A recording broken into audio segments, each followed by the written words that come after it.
Hello student, already আমরা Python নিয়ে কিন্তু অনেকগুলো ভিডিও তৈরি করেছি। আজকে আমরা একটা বিশেষ বিষয় নিয়ে আলোচনা করব পাইথন প্রোগ্রামিং এ, এবং সেই বিষয়টি হচ্ছে অপারেটরস।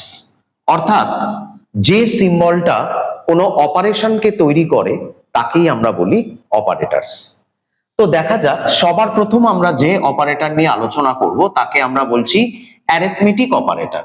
অ্যারিথমেটিক অপারেটরের মধ্যে আমরা পাচ্ছি plus, minus, into, divided, percentage, float division আর এক্সপোনেন্ট। তো এক্ষেত্রে প্রথম চারটি প্লাস, মাইনাস, ইনটু, ডিভাইডেড এর ফাংশনটা আমাদের প্রত্যেকেরই জানা, কিন্তু পার্সেন্টেজ ক্ষেত্রে আমরা কি বের করি? আমরা ভাগশেষ বের করি। ভাগশেষ বের করার জন্য পার্সেন্টেজ ব্যবহার করি। ফ্লোট ডিভিশন, ফ্লোট ডিভিশন আমরা কি বের করি? ফ্লোট ডিভিশনের ক্ষেত্রে আমরা ভাগফলের ইন্টিজার ভ্যালুটা বের করি। For example 11 float division 4 equals to 2, অর্থাৎ এর ফ্র্যাকশন ভ্যালুটা কিন্তু বেরোবে না, অর্থাৎ ভাগফলের ইন্টিজার অংশটা শুধু প্রকাশ করবে ফ্লোট ডিভিশন। আর এক্সপোনেন্ট কি করে থাকে?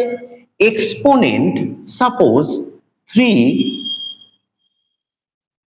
এটা ইকুয়ালস টু আমরা বলতে পারি অর্থাৎ 9, অর্থাৎ এক্সপোনেন্ট অর্থাৎ পাওয়ার। এখানে আশা করি এই পার্টটা বোঝা গেছে। আমরা পরবর্তী অপারেটরসে আসছি, that is relational operator. Relational operator আমরা পাচ্ছি less than equals to, greater than equals to, not equals to এবং ইকুয়ালস টু। এক্ষেত্রে একটা বিষয় বলার, আমরা ইকুয়ালস টুর ক্ষেত্রে কিন্তু ডবল ইকুয়ালস টু ব্যবহার করব, কিন্তু যখন আমরা অ্যাসাইন করব, যেমন এখানে অ্যাসাইনমেন্ট আছে, অ্যাসাইনমেন্ট অপারেটর, এই ক্ষেত্রে কিন্তু আমরা সিঙ্গেল ইকুয়ালস টু ব্যবহার করে থাকি। তাহলে এখানে কন্ডিশনের ক্ষেত্রে ডবল ইকুয়ালস টু, এবং অ্যাসাইন করার ক্ষেত্রে, অ্যাসাইন বলতে a ইকুয়ালস টু 5, অর্থাৎ এই 5 ভ্যালুটাকে আমরা এর মধ্যে অ্যাসাইন করলাম। এক্ষেত্রে কিন্তু আমরা সিঙ্গেল ইকুয়ালস টু ব্যবহার করছি, ডবল ইকুয়ালস টু নয়। অর্থাৎ রিলেশনাল অপারেটরের ক্ষেত্রে ডবল ইকুয়ালস টু, এবং অ্যাসাইনমেন্ট করার ক্ষেত্রে কিন্তু সিঙ্গেল ইকুয়ালস টু এখানে আমরা ব্যবহার করছি। এবার আমরা লজিক্যাল অপারেটরের দিকে আসছি। লজিক্যাল অপারেটর আমরা জানি and, or আর not, এই তিনটে লজিক্যাল অপারেটর আমরা ব্যবহার করে থাকি। and কোন ক্ষেত্রে ব্যবহৃত হয়? যখন দুটি কন্ডিশনই একটি টার্মের মধ্যে আসবে, তা না হলে কোনো রেজাল্ট পাওয়া যাবে না, সেক্ষেত্রে কিন্তু আমরা and অপারেটরকে ব্যবহার করে থাকি। or যে কোনো একটা কন্ডিশন যদি কার্যকরী হয় তাহলেই কিন্তু আমরা রেজাল্ট পেতে পারি, এই ক্ষেত্রে আমরা or অপারেটর ব্যবহার করি। আর নট অপারেটর বিপরীত, অর্থাৎ এটা নয়, এই রকম কন্ডিশন দেওয়ার জন্য কিন্তু আমরা নট অপারেটর ব্যবহার করে থাকি।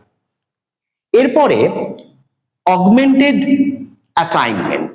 এক্ষেত্রে যেমন অগমেন্টেড অ্যাসাইনমেন্টের ক্ষেত্রে আমরা যেটা পাই, plus equals to, minus equals to, into equals to, divided equals to, float division equals to এবং এক্সপোনেন্ট ইকুয়ালস টু।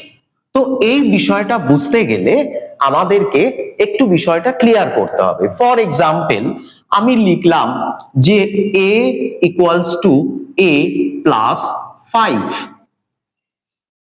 আমরা এটা না লিখে আমরা কিন্তু অগমেন্টেড অ্যাসাইনমেন্ট অপারেটর দিয়েও এই বিষয়টা লিখতে পারি। কিভাবে?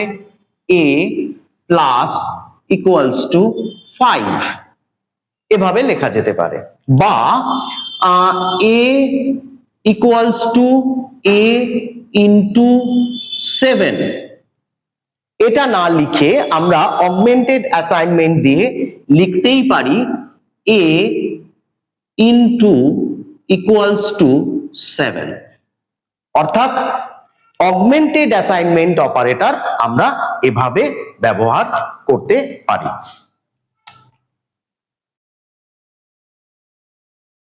নেক্সট যেটা আসছে আইডেন্টিটি। আইডেন্টিটির ক্ষেত্রে আমরা যেটা ব্যবহার করি ইজ আর নট ইজ, অর্থাৎ suppose a equals to 5, b equals to 5, তাহলে লেখা যেতে পারে a is 5, a is b, এবং সেক্ষেত্রে আমরা কিন্তু আউটকাম পাবো ট্রু। অর্থাৎ এইভাবে ইকুয়ালস টু এবং নট ইকুয়ালস টু এই বিষয়টিকে আমরা এক্ষেত্রে ব্যবহার করতে পারি।